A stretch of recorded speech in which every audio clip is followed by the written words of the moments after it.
started lining up 5 days ago. The band that lost on the X Factor. Selling out their entire tour in hours.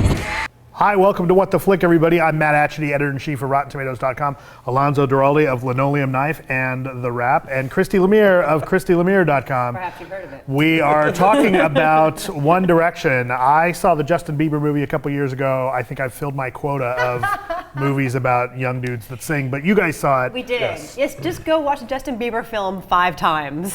And 5 times is good. Although at least with Justin Bieber, you had a sense that he had a drive and a passion for music. This is a purely manufactured boy band. For those of you playing at home, I'll talk to you over here. Hello.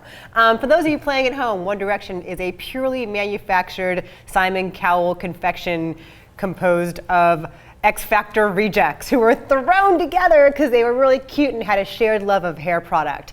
And this is about them and how they became international sensations thanks to the Twitters. Take a look. I don't know if you could have more of a dramatic life change. Just look at that. Like, it's absolutely amazing. We tried to stay away from the typical boy band thing. Like choreographed dance routines, teamwork between us and them. The fans were the ones who made up their minds that this band were going to be huge. To the bakery that I used to work in. Barbara! Harry! It's nice spending a bit of time with people who know what I'm actually like. How are you, my love? My bum on the set. Yes, I did. Look, guys. Some noise! As a group, you've always got people to share your experience with. Nothing to see here, sir! They're not wrapped up in everything. Hey, keep their lens up here.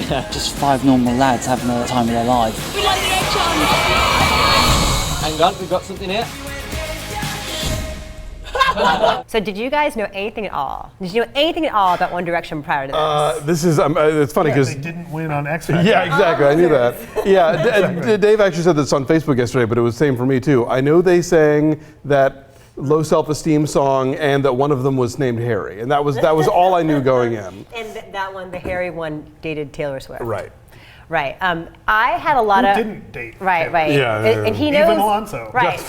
I try to Back talk in the about day. So I had some actual hope for this because Morgan Spurlock directed it. Right. And I thought perhaps he would bring another level of like verve or insight or something compared to the propaganda that we usually get with these kinds of pop star concert films. Yeah. And for somebody who built a career on examining the power of corporate culture, he's now a part of the machinery. He's a cog in it. This is total propaganda. Yeah, this is an infomercial, basically. Although I have to say, I found it to be an entertaining one. I mean, Did you? yeah, I mean, I didn't really care for the songs. It's funny, I went back and watched our review of the Katy Perry documentary, and my complaint in that one was, they don't play any of the songs start to finish. And this one, they don't do it either, but I didn't really mind so much that they didn't play the songs start to finish. They're all interchangeably poppy little songs. The bits that I heard didn't Nobody make has me... the attention span to sit through a whole Apparently song. not, no. Right. Unless you're on YouTube. So the bits that I heard didn't make me want to hear the rest of them.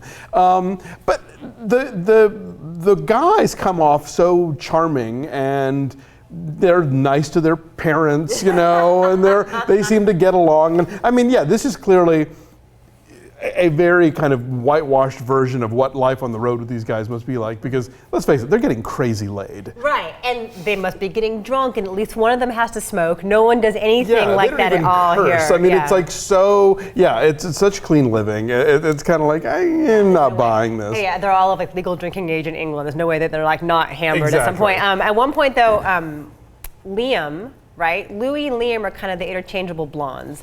Liam's the more charming one. I refer to Louis as the other one in my review because I didn't get any sense of him at all in this movie. Louis looks like a young Frank Sinatra to me, facially. But and Harry, of course, is a young Mick Jagger. But at one point, Liam laments, "Oh, I wonder if anyone's ever going to love me for me." At one point, Harry says, I don't always love it, and that is the closest that any of them come to any kind of emotion aside from just joy or gratitude. Or well, Liam and Harry have that interesting conversation about like, what would we be doing if we weren't here? Like, I'd be working in a factory, or I'd be a fireman. More of that. Yeah, totally. So that was a little hint of that. I was like, oh yeah, this might be more of a movie, but yeah, we only get little dribs and drabs. I would like more of that, I'm sorry, as opposed to like the 8 different times they say, we're just 5 lads, we're just mates, we're just brothers, and we're all here for the fans. We couldn't do it without the fans. We couldn't do it without the fans. I would rather have more. But in this case, it's true though, because they had nothing going on. They were 5 reality show losers. They got put together, and only because of this massive like young girls Twitter following they had in the UK. Suddenly, before they even had an album out, they had this huge rabid following. So they do owe it all to the fans. I mean, this is not like their early years of struggle and playing the nightclubs, and nailing down their sound or anything. So I mean, I think ultimately it kind of boiled down to the fact that this movie kept me entertained, even though at the same time I was thinking that it was mostly bullshit. And these 5 guys, even if what we're getting is this completely manufactured, what Simon Cowell wants us to think of them, they still radiate a certain sense of cheeriness and of charm and charisma. I think Niall comes off really sort of sweet. I don't know. Niall's the Irish one. Yeah. But Murph Burlock had said that he wanted this to be like his version of A Hard Day's Night for these kids. It's not. No, it's not, in that you don't get any sense of any kind of nuggets of realism, but there's that kind of wackiness behind the scenes that I think he's trying to recreate here. One thing that's interesting about this is that they don't in any way go near the fact that Zayn is Muslim. Yeah, that's true. That's a whole interesting movie on its own. The fact that even that he's Middle Eastern, like it's not even touched upon. He's half Pakistani and he's a practicing Muslim. Yeah. And we don't see his dad; we see his mom. That's true. He buys his mom a house. He buys her a house. But it's interesting how he's probably, and Amy Nicholson and I were talking about this afterward. Like he's probably the most popular Muslim star in the world. Yeah, that's right? true. Given the reach they have. That's true. And how many of the fans do you think know that he's a practicing Muslim? I don't know.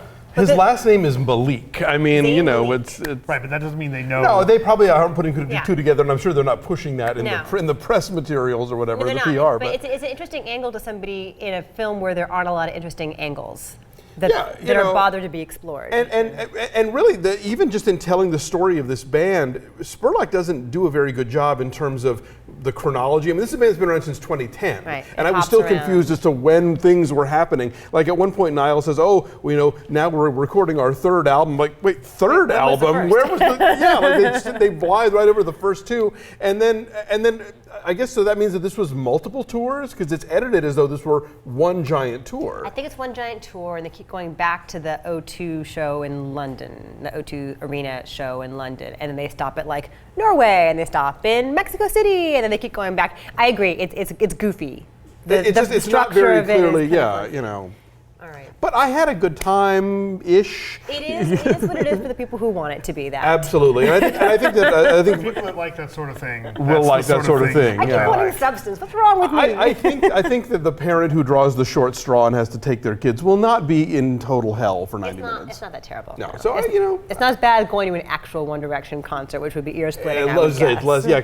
Probably the best reviewed of all of the movies opening and wide release this weekend. That's true. It's a Labor Day weekend.